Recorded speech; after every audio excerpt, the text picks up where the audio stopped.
Jamais. Jamais. Jamais se viu no tribunal do júri um réu, uma pessoa tão revoltada. Revoltada contra quem? Revoltada contra si mesmo. Em seu depoimento patético, dramático, Juca, ele que falou, ele que disse: eu mereço ser condenado, eu quero ser condenado, eu mereço pena máxima, eu mereço. A história de Juca. Juca era um homem comum, não tão trabalhador, mas não vagabundo, acomodado. Quando tinha emprego, trabalhava. Quando não tinha, se acomodava. Juca era uma pessoa comum. Um homem como milhões de outros. Só que Juca tinha um problema. Problema que ele carregava da infância. Problema que ele levava de sua infância. Juca, quando criança, ele teve uma doença que eu não vejo mais. Cachumba. Uma doença que parece que está pela vacina extinta. Cachumba. Os mais antigos sabem. E tem um ditado que diz: a cachumba desce. A cachumba desce. Cachumba, doença que dá em criança. E se a criança se mexe muito, se a criança pula, dizem, a criança fica rendida. A criança fica rendida. Ainda tem muita gente que fala isso. Tem muita gente que fala isso. A criança com cachumba tem que ficar quieta. O menino com cachumba, se não fica rendido, vai para a parte genital. E a criança fica estéril. Quando cresce, não pode mais ter filhos. Foi o que aconteceu com Juca. Juca no interior. Juca era do interior. Foi criado no interior. Quando tinha 6, 7 anos, pegou o cachumba. Sua mãe tentou evitar que ele pulasse. Mas Juca, como toda criança, como todo menino desta idade, 6, 7 anos, era peralta. E a mãe um dia o pegou pulando em cima da cama com cachumba. Não faz isso, filho! Você vai ficar rendido!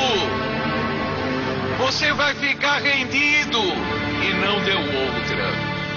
A cachumba desceu, como se diz no interior, no norte, e aqui também. A cachumba desceu. Juca, farmacêutico do interior, disse: não tem problema, só que ele não vai poder ter filho. Ele não vai poder ser pai. Juca, com 7 anos, que preocupação em estudar. Com 7, 8 anos, que preocupação em estudar na criança. Nenhuma. Só que Juca foi crescendo sabendo, jamais poderia ser pai. Jamais poderia ser pai. Funcionar, ele funcionava direito. Fazer amor ele poderia. Mas ter filho, gerar uma criança, não. Ele foi se acostumando com esta ideia. Com 20 anos, ele era sabido. Era muito sabido para a sua idade. Já tinha feito amor com várias mulheres. E sempre informava, ele não poderia ser pai. Ele não poderia ser pai. Quando ele conheceu Estela, foi tudo diferente. Estela, que boa moça, era uma menina. Estela tinha 16 anos, ele 21. Ele gostou de cara de Estela. Estela, menina super recatada.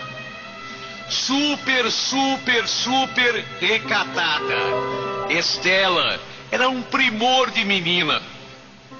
Costurava, cozinhava, bordava, lavava, passava. Sua mãe ensinou Estela a ser dona de casa. Estela foi criada para ser dona de casa. Ele começou a namorar com Estela e se apaixonou violentamente por ela. Tanto que em pouco tempo ele falava em casamento. Estela tinha sonhos. Ela queria ter um lar. Ela foi criada para isso, para ser mãe e dona de casa, para ter a sua casa, seu marido, seus filhos, seu lar, enfim. Juca não sabia como falar para ela. Ele gostava dela.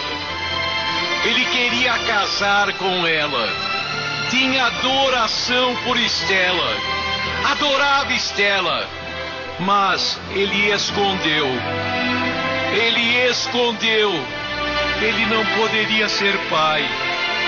Ela que dizia, em conversas, eu quero me casar com você, Juca, e encher a casa de criança. Eu quero ser mãe. Quero ter meus filhos. Um dia quero ser avó. Ele relutou, mas ele tinha que falar. Ele fica noivo com ela, coloca aliança no dedo. Casamento marcado. Mas ele tinha que falar. E ele falou. Ele chegou para ela e disse: Estela, tenho uma revelação para fazer. Fala. Ela até pensou que era outra mulher, que era alguma coisa. E ele falou: eu não posso ser pai. Tive uma doença quando era criança. Tive uma doença quando era menino, criança. Eu não posso gerar um filho. Estela, mas ela gostou dele. Ela gostava dele. E Estela era compreensiva, embora decepcionada. Ela queria ser mãe. Embora decepcionada, ela gostava dele. E o tranquilizou. Ela disse para ele: tudo bem.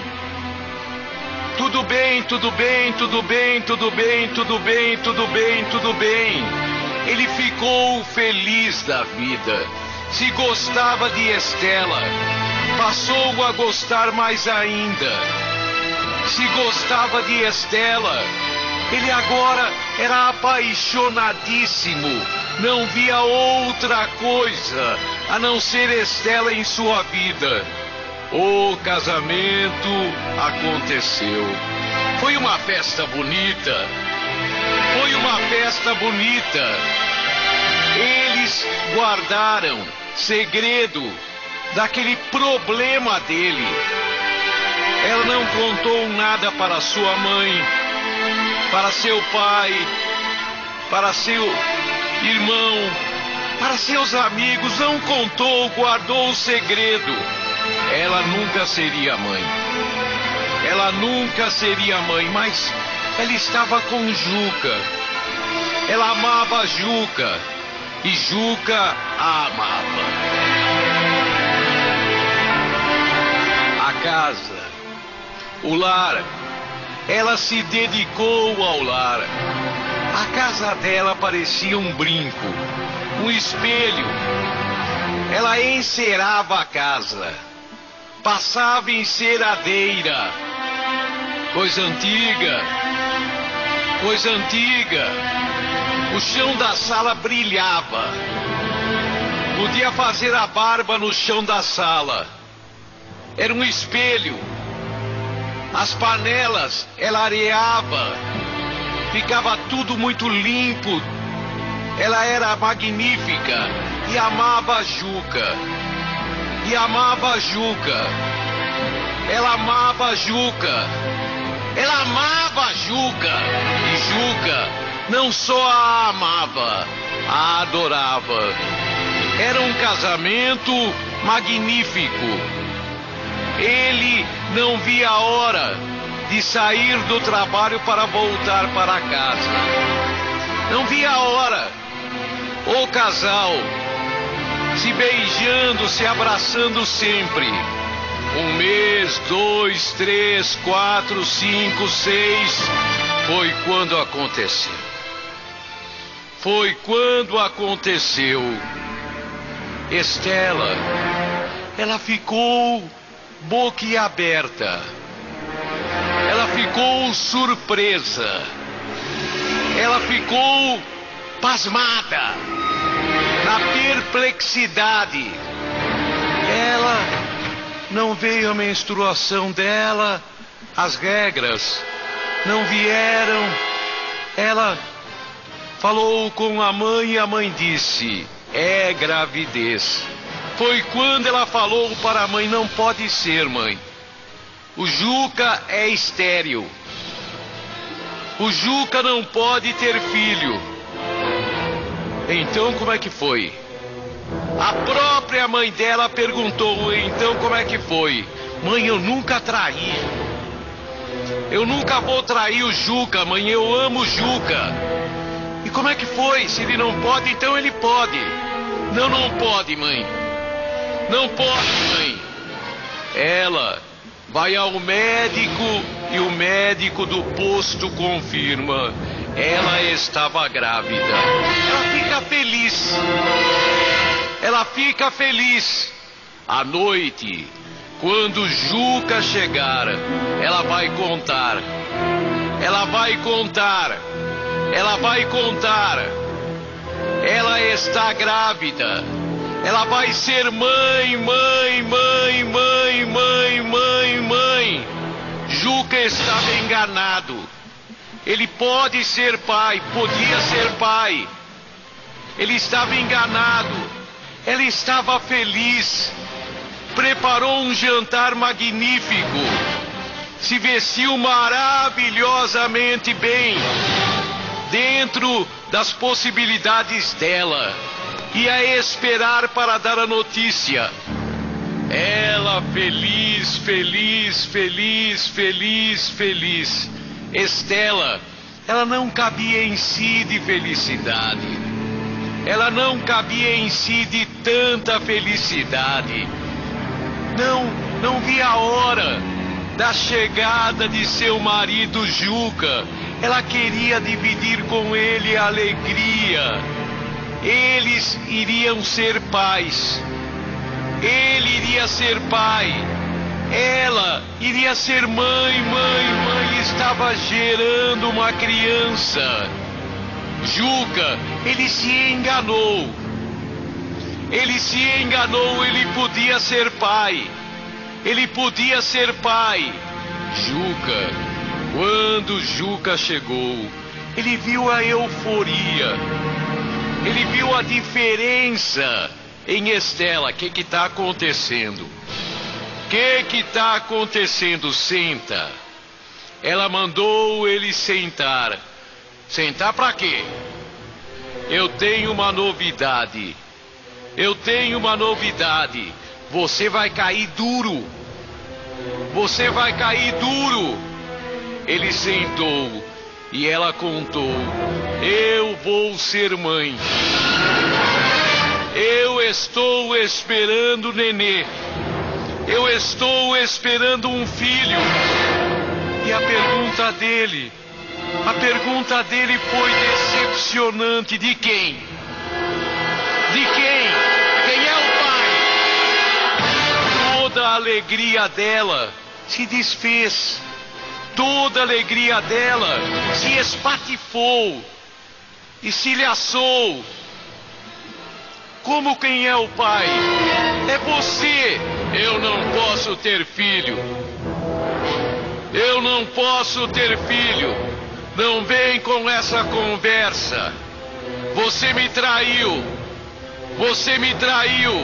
Você queria ser mãe. Me traiu. Me traiu. Eu não posso ser pai.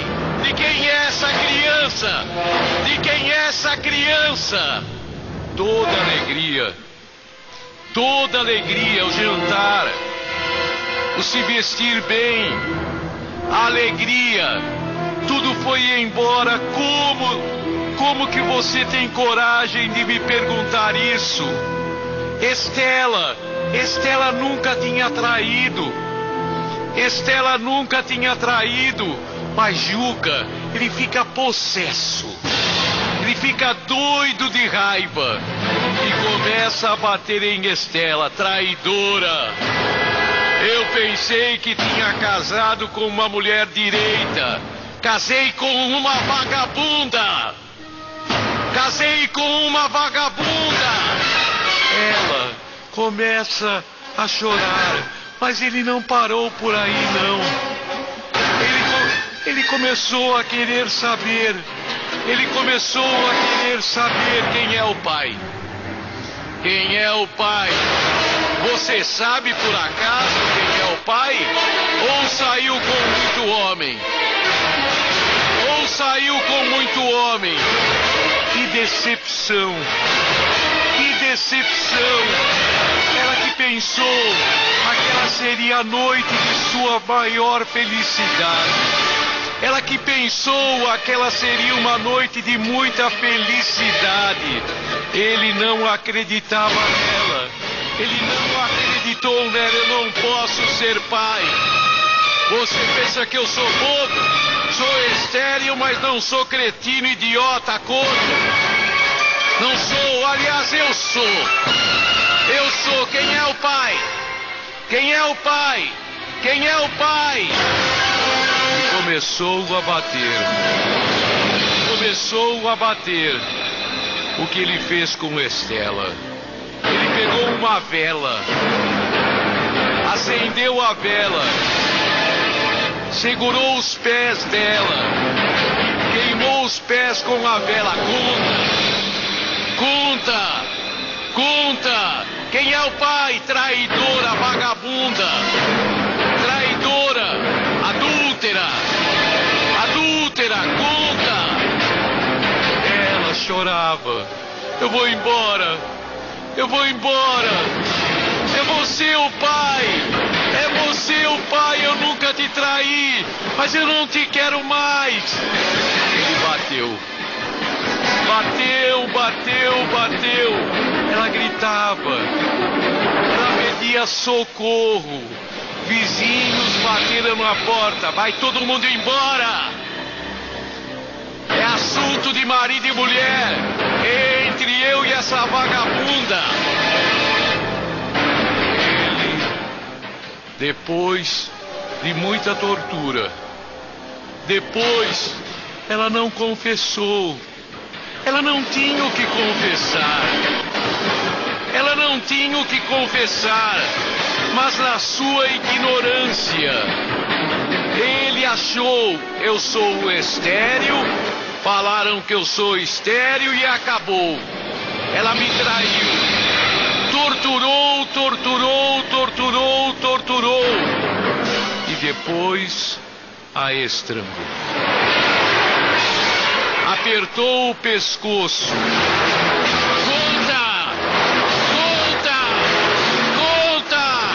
Conta! Até que ela amoleceu e morreu. Ele matou. Foi ele que chamou a polícia. Foi ele que ao delegado contou. Era uma mulher à toa. Não estou arrependido. A gente casou só há meio ano, há 6 meses. E ela me apareceu grávida. Eu não posso ter filhos. Eu não posso. Matei e mataria de novo. Matei e mataria de novo. Quem ela pensa que eu sou? Bobo? Quem ela pensou que eu era? Cretino de acreditar nela? Ele foi preso. Todo mundo acreditou nele.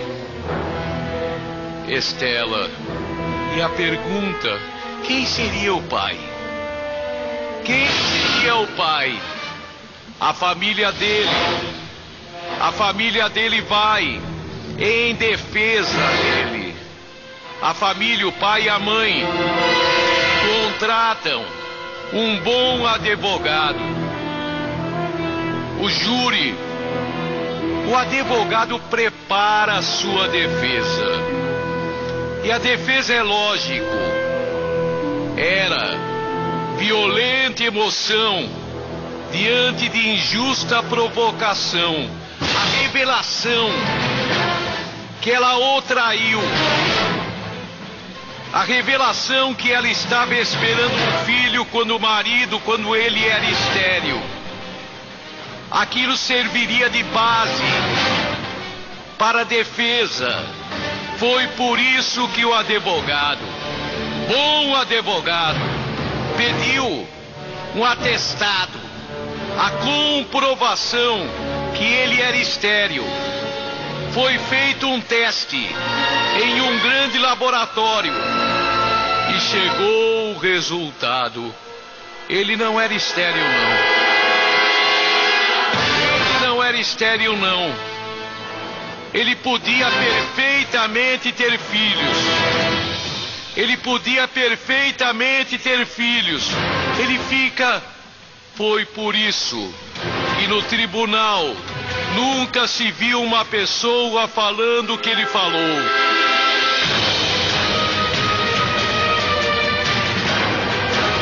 Nunca se viu uma pessoa falando o que ele falou. Eu mereço. Eu quero ser condenado. Eu mereço pena máxima. Eu matei uma inocente. Matei meu filho que estava no ventre dela, que estava na barriga dela. Eu posso ser pai. Eu posso ser pai, mas sou um assassino. Me condenem, me condenem, me condenem. Jamais se viu uma cena assim no júri. Jamais se viu. Foi condenado a 14 anos. 14 anos. Me condenem. Estela morreu, lógico, inocente. A crença da cachumba. Ele, criado com aquela crença, estava rendido, não poderia ser pai. Acreditava plena e piamente nisto. Quando ela revelou, estava grávida. Ele a matou. Eu mereço, eu quero ser condenado. Eu matei uma inocente, eu matei uma mulher que eu amava e meu filho também. Eu quero ser condenado e foi. Na Record, você ouve Gil Gomes, o maior contador de histórias do rádio brasileiro. Sofrimento. A vida de Mercedes foi sofrimento, a não ser por um pequeno par de anos, a não ser por um pequeno espaço de tempo em que ela pensou que era feliz. A vida de Mercedes foi sofrimento. Coitada, uma infância judiada, uma infância difícil, na miséria. Mercedes, no entanto, era lutadora. religiosa como ela só. Ela acreditava mesmo que dias melhores iriam vir, e orava e rezava, frequentadora assídua da igreja. Não havia uma só semana em que 2 ou 3 vezes ela não fosse à igreja. Mercedes não era bonita, não que fosse feia. Era feia sim, mas não feia. Não era, mas era muito simpática. Era muito simpática. Mercedes cedo, com 13, 14 anos, estava trabalhando. Trabalhava para ajudar a família dela. Trabalhava para ajudar a mãe trabalhadora e o pai pinguço. O pai bebia, judiava da família, se impunha pela força. Ela cedo começou a trabalhar.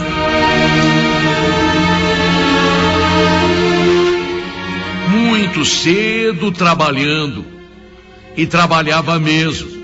Dormia nas casas aonde trabalhava. Foi esta a adolescência dela. Foi esta a maneira que ela passou os seus 13, 14, 15, 16 anos de idade. Foi assim que ela completou 18 anos. Com 18, ela deixou de dormir no emprego, mas continuava como empregada, agora diarista. Não é fácil para diarista, não. A diarista é a faxineira, é aquela que talvez ganhe um pouco mais, mas trabalha por dia, e naquele dia limpa tudo, faz tudo. Ela era esperta, trabalhadora, arrumou 2 casas para trabalhar, 2 dias por semana, depois 3, 4, logo ficou com a semana cheia. Foi nesta época que ela conheceu Jorge. Jorge parecia o príncipe, como sempre. Jorge parecia o príncipe nas histórias de conto de fada. De repente a princesa beija o sapo e o sapo vira príncipe. Na vida real, se beija o príncipe, ele vira sapo. É o contrário. Pelo menos para ela foi assim. Ela acreditava que Jorge era o príncipe, era tudo. Ela o amou. E como? Quando ele propôs vida em comum, ótimo. Ela trabalhou bastante. O primeiro filho que nasceu, um menino que logo desde pequenino era chamado de Tico. O Tico, ele era pequenino. O Tico é um tico de gente. O Tico. Depois uma menina e depois outra menina. Ela trabalhou, mesmo durante a época de grávida, nas 3 vezes, até praticamente o último dia. O marido era meio acomodado, O companheiro Jorge era meio acomodado. Se tinha função, era pintor de paredes. Se tinha trabalho, trabalhava. Se não tinha, bebia. Ficava em bares, não que fosse pinguço que nem o pai dela, mas era, sabe, boa vida. Mas ela gostava dele e se desdobrava. Trabalhava em casas de família de domingo a domingo. Domingo a domingo. Só que sábado e domingo ela era cozinheira. Trabalhava de cozinheira. Trabalhava por dia.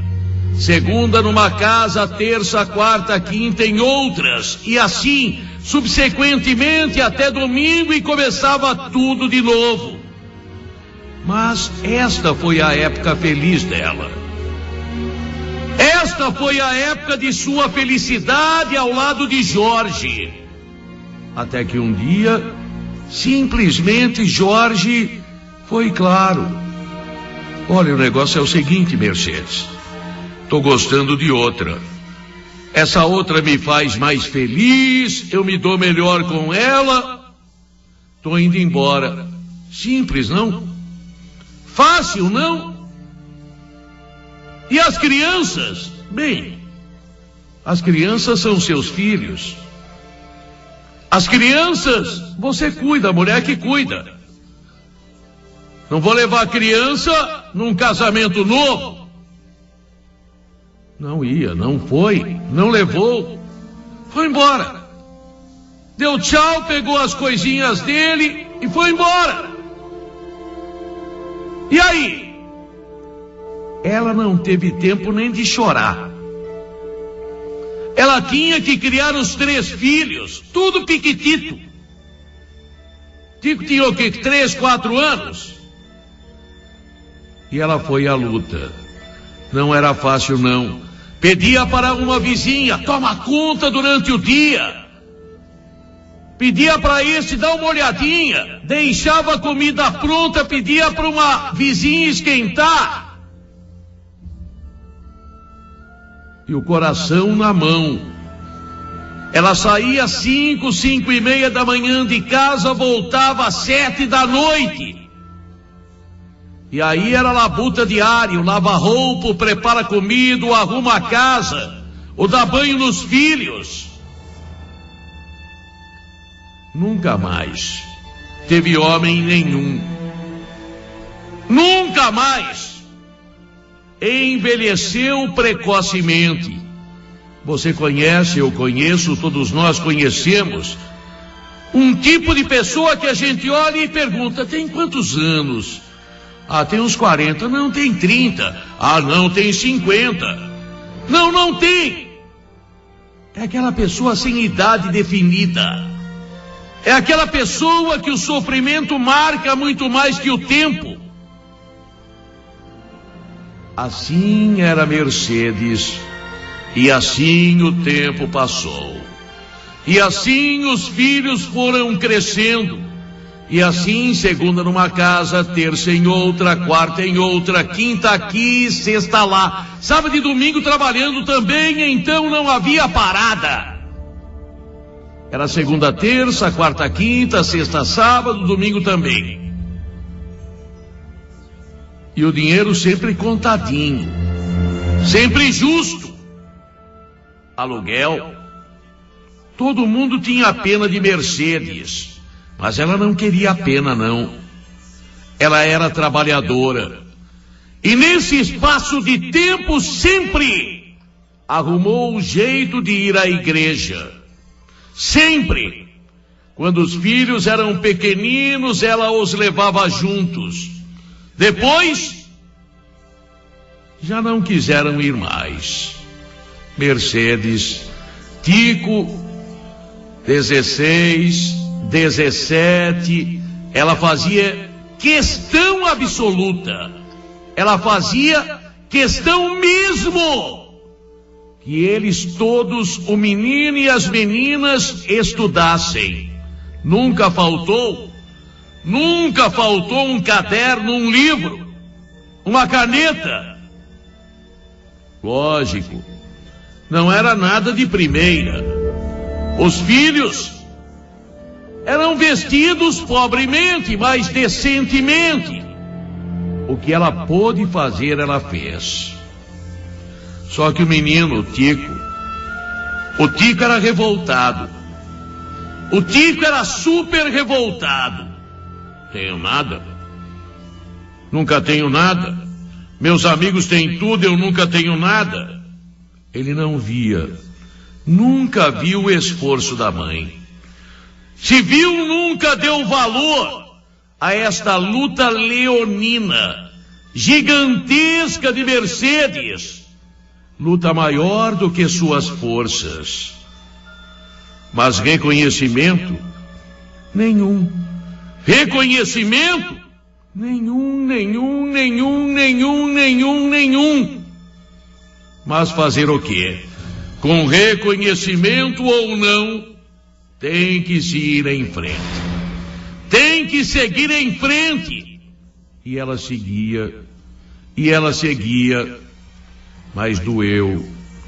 Como doeu quando o filho completou 18 anos de idade. Ela foi parabenizar e o filho desdenhosamente: mãe, parabéns do quê? Parabéns do quê? O que eu tenho?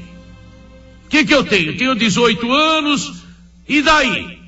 Estou estudando, no colégio ninguém olha para minha cara, todo mundo tem tênis de marca, roupa de marca, todo mundo vai em lanchonete e eu? Olha meu tênis. Olha meu tênis. Eu tenho que tomar cuidado para não virar de ponta cabeça, senão todo mundo vê o furo embaixo. Olha essa calça, mãe. Surrada. E já que você veio com esse negócio de parabéns, mãe, para com esse negócio, mãe, de falar que você é decente, honesta, religiosa. Que adianta isso? Que adianta? Você vive batendo no peito dizendo: eu criei meus filhos. E daí, mãe? Criou como? O que eu tenho? O que minhas irmãs têm? E você vai toda hora na igreja agradecer o quê? Essa comidinha que a gente tem aqui. Você vai agradecer o quê, mãe? Que felicidade que a gente tem. Que adianta? É honesta, é decente, é direita, é religiosa. E a gente é o quê? Filho de ninguém. Criado sem pai. Criado sem ter absolutamente nada. Antes ele tivesse dado um tapa na cara dela. Mas mãe é mãe. E depois ela começou a pensar: coitado, ele vê seus amigos, ele vê seus companheiros, todos eles bem vestidos, alguns até de carro, e ele, coitado do Tico. Coitado do Tico. Ela ainda, boazinha, pensava assim.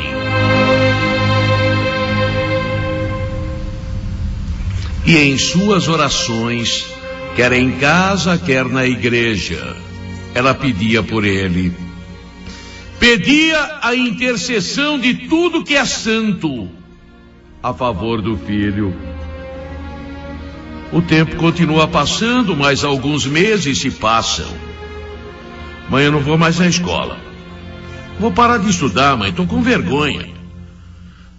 Tô com vergonha, todo mundo já tá com 18, 19 anos de idade, meus amigos de carro. Eu chego lá no pé 2.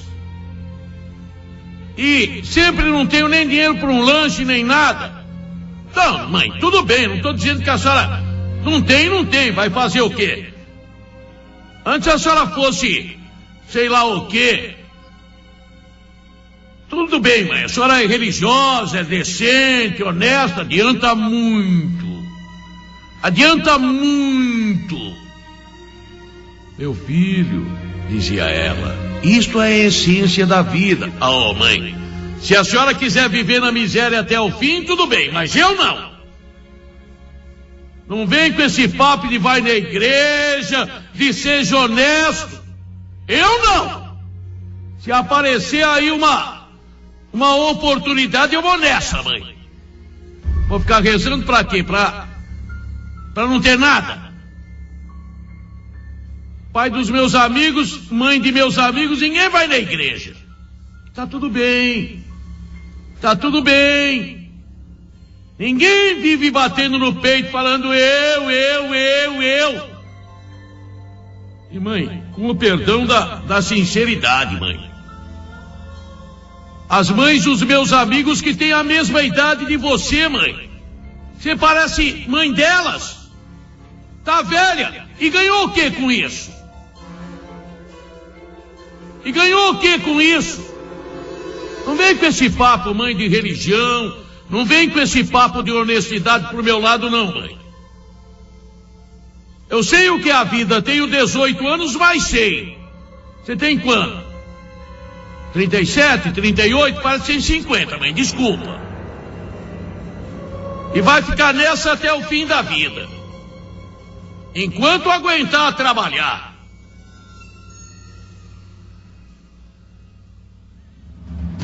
Aquilo doía. A mãe pensando, coitado do meu filho. Ainda pensava assim, coitado do meu filho. Se eu pudesse, daria o céu para ele. Se eu pudesse, daria tudo para ele. Mas não posso. Só um intervalo. Daqui a pouco a gente continua com esta história. E a luta continuava. Segunda, terça, quarta, quinta, sexta, sábado, domingo. Segunda, terça, quarta, quinta, sexta, sábado, domingo. Feriados, dias comuns, dias ímpares, dias pares, dias de sol, dias de chuva. Todo dia. Aliás, ela nunca teve uma folga, só quando alguém falou não venha trabalhar. Família que viajava às vezes. Entre as casas em que ela trabalhava, estava a casa daquele senhor. Ela já trabalhava ali há mais de 15 anos. Uma vez por semana fazia faxina um senhor de idade, homem de seus 80 e poucos anos de vida. Uma casa boa. Ela limpava de fio a pavio, mas de fio a pavio, de cabo a rabo. Era uma faxina, talvez a faxina mais dura de toda a semana. Mas ela fazia direitinho, o cara pagava direito. Era um senhor de idade. 15 anos trabalhando toda semana lá. Até quando ele ficou doente, ela fez a faxina na casa. Foi nesta casa, foi nesta época, agora na época do filho com 18 anos, do filho dizendo que ia parar de estudar, foi nesta casa e nesta época, que um dia, ao limpar o guarda-roupa, ao fazer uma faxina no guarda-roupa, ao arrumar uma gaveta, ela bateu num botãozinho. Não era botão de camisa, um pequeno botãozinho, desse tipo de acender luz. E quando ela bateu naquilo, o que era aquilo? A gaveta tinha um fundo falso.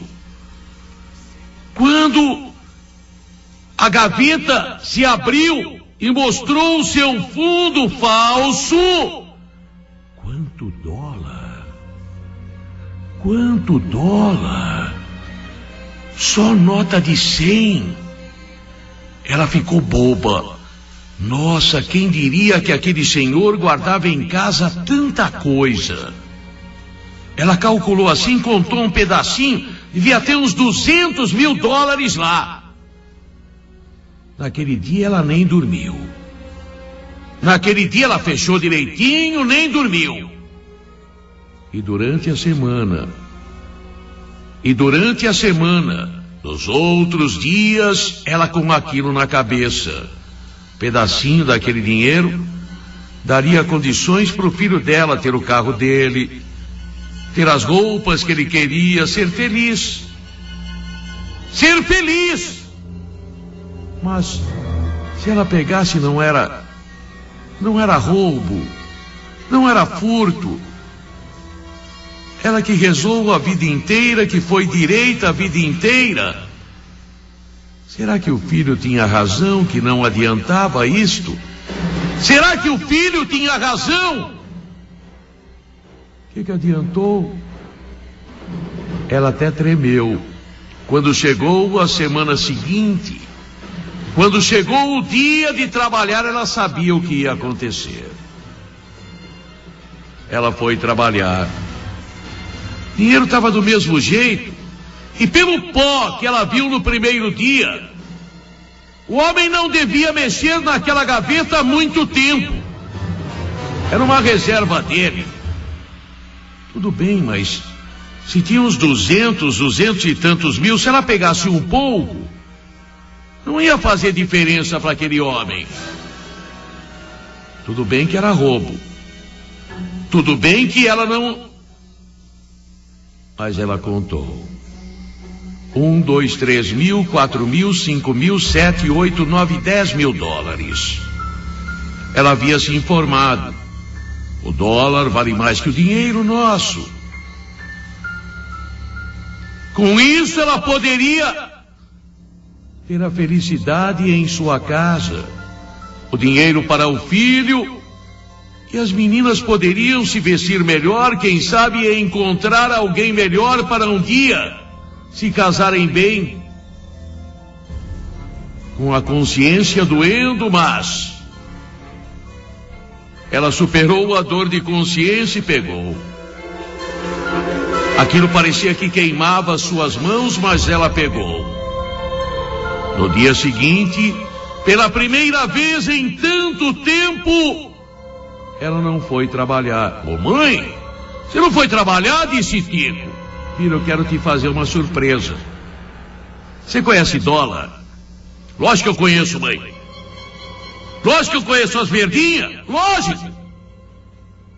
Ela tira um bolo. Ela tinha separado 5 mil para o filho. Meu filho, aqui é para você comprar roupas. Meu filho, aqui é para você comprar um carro para você. Ô, mãe, mãe, você é maravilhosa, mãe. Não quero nem saber de onde veio essa grana, mãe. Mãe! E foi talvez a primeira vez que ele começou a beijá-la sem parar, a saltitar com ela como se estivesse dançando com ela. Ô, mãe, que legal! Naquele dia, ele trocou uma parte do dinheiro. Ela tinha medo dela que a polícia chegasse na casa dela a qualquer hora. Mas acho que o velho nem percebeu. O filho trocou uma parte e já veio todo. De tênis de marca, de roupa de marca. Deixou de ir no barbeiro que ele ia, foi a cabeleireiro. Barbeiro é de pobre. Barbeiro é de pobre. Foi no cabeleireiro. Trocou o resto do dinheiro e em uma semana ela voltou no trabalho lá. O homem não disse nada. Acho que nem tinha notado ainda o sumiço, ele não contava. Mas o que ela pegou já dava. O que ela pegou já dava. Foi naquela semana que o filho comprou aquele automóvel. Foi naquela semana que o filho, ele era outro. Tico estava feliz, alegre, contente. Tico agora, ele via a mãe, mãezinha querida, mãezinha, mãezinha, mãezinha.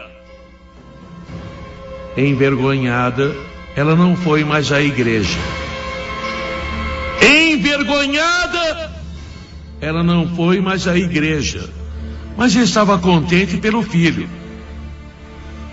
Estava contente pela felicidade. Oh, mãe, descolei uma gata aí, mãe. Tô namorando, mãe. A mina é linda, mãe, também. Com minhas becas lindas aqui, mãe. Olha aqui, olha aqui, olha que roupa bonita, mãe. Meu carro, olha. Passei a tarde inteira limpando, mãe. Dá uma volta com a mina aí, mãe.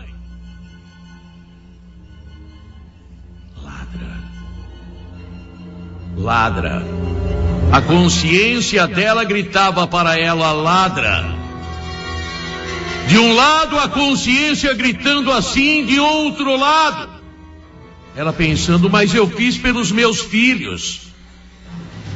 Eu não fiz por mim, fiz pelos meus filhos. Ladra. Não foi por mim. Ladra. Foi pelos meus filhos. Ladra. O drama de consciência. O filho bonitão, alegre e feliz a namorada. A notícia: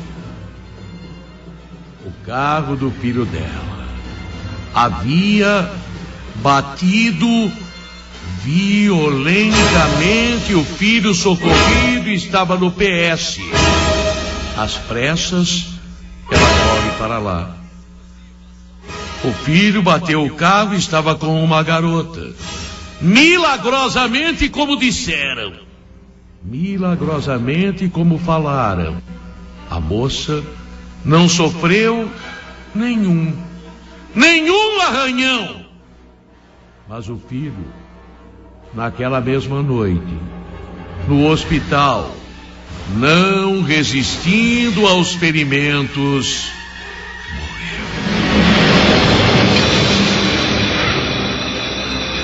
O desespero de Mercedes, que gritava: eu matei meu filho! Fui eu que matei meu filho! Fui eu que matei! O desespero dela.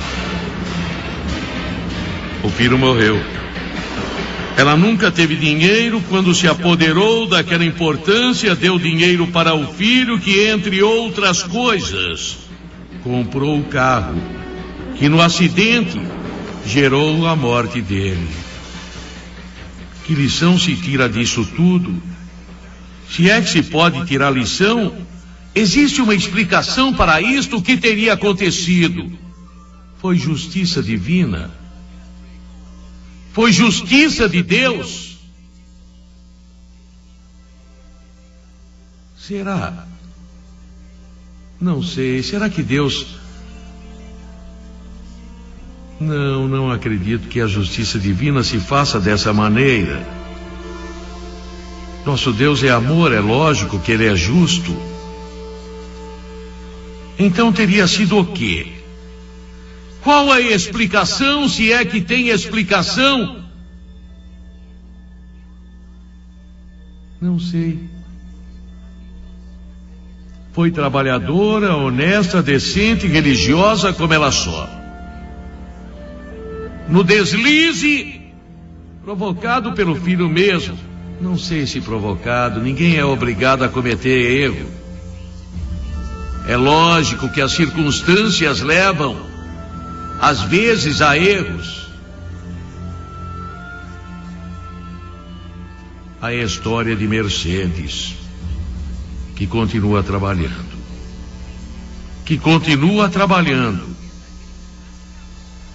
Dia após dia.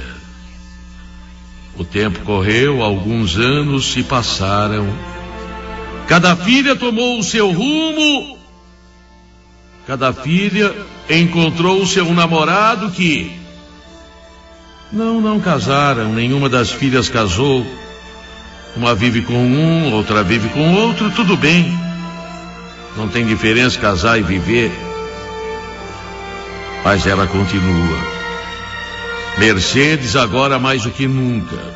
Segunda trabalha, terça trabalha, quarta trabalha, quinta trabalha, sexta trabalha, sábado trabalha, domingo trabalha. Na segunda-feira, quando chega, não vai para casa direto, vai à igreja. Na terça vai à igreja. Na quarta vai à igreja. Na quinta vai à igreja. Na sexta, no sábado, no domingo também. E implora perdão. E chora. Foi honesta a vida toda. No único deslize que teve. O preço foi alto demais. Seu filho morreu. Se não tivesse o carro, virão outros. Se não tivesse o carro, era chegada a hora dele, morria de outra maneira. Será? Será? Não sei explicar. E nem nos cabe explicar absolutamente nada. Cabe contar história. Cabe contar os fatos. E assim está contada.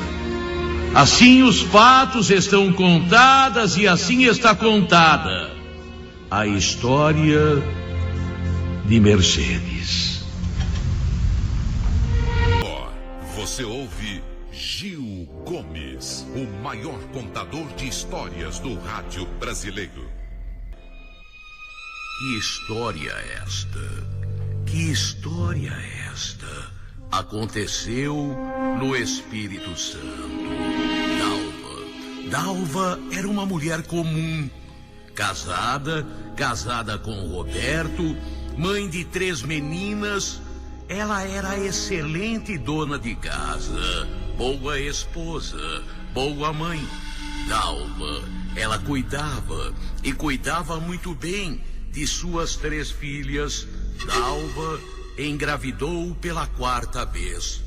Depois que a filha caçula já tinha 5, 6 anos, ela tentava um menino. Engravidou de novo. Foi quando nasceu aquele menino e recebeu o nome de Luciano. Luciano nasceu. O filho homem que ela tanto queria. O filho homem que ela tanto desejou. Depois de 3 meninas, depois de um tempo, nasceu Luciano. Mas foi um período difícil para Dalva. O marido foi embora, Roberto. Simplesmente a história que ficou. Simplesmente depois de uma briga, Roberto foi embora. Roberto abandonou mulher e 4 filhos. Dalva, como ela trabalhou, como ela se dedicou para criar as 3 meninas e o menino. Só que, de repente, Dalva, que era uma excelente mãe, Dalva, que era uma mãe extremada, extremosa, era excelente, Dalva começou a judiar do menino. De repente, Dalva começou a judiar de Luciano. O menino era Peralta. Tinha o quê? 3, 4 anos? 3, 4 anos, Peralta. Mas qualquer coisinha que o menino fazia, ela batia. Ele tá passando mal. A senhora não vai levar no pronto-socorro? Ele logo melhora. Impressionante. Foram vizinhos que chamaram médicos, ambulância. Luciano, menino, 7 anos. Foi socorrido. Foi levado para o hospital. Quase morreu. Uma lavagem estomacal o salvou. E os médicos determinaram o motivo. Não foi doença, foi envenenamento. O menino havia sido envenenado. O próprio hospital, a direção do hospital, comunicou à polícia. E não foi difícil. Já na primeira investigação, se sabia, tinha sido a mãe. Ou por acidental, ou a mãe havia dado veneno. A mãe interrogada contou: fui eu. Eu quis fazer um bem para o mundo. A impressionante declaração da mãe: eu quis fazer um bem para o mundo. Ela mostrou a fotografia do marido. Olha, meu filho é a cara dele. Puxou o pai que abandonou a gente. E abandonou, sabe por quê? Ele molestou, ele tocou, ele violentou 2 das filhas. Ele violentou 2 das minhas filhas, o próprio pai. E o menino é a cara do pai, é o jeito do pai. Quando ele crescer vai ser igual ao pai. Eu quis aliviar o mundo com a morte dele. Eu não merecia ser presa. Eu quis fazer o bem. O menino vai ser que nem o pai. O menino vai ser que nem o pai. Ficou presa. A impressionante história, lógico. Ficou presa. Agora que o menino era a cara do pai, era. Que o menino era a cara do pai, isto era. A cara do pai, mas a cara do pai. Dalva ainda se justificou. Eu queria fazer o bem. Ele vai ser que nem o pai. As crianças vivem pelo Estado agora, pelo Conselho Tutelar da Infância e Juventude. Dalva está na cadeia.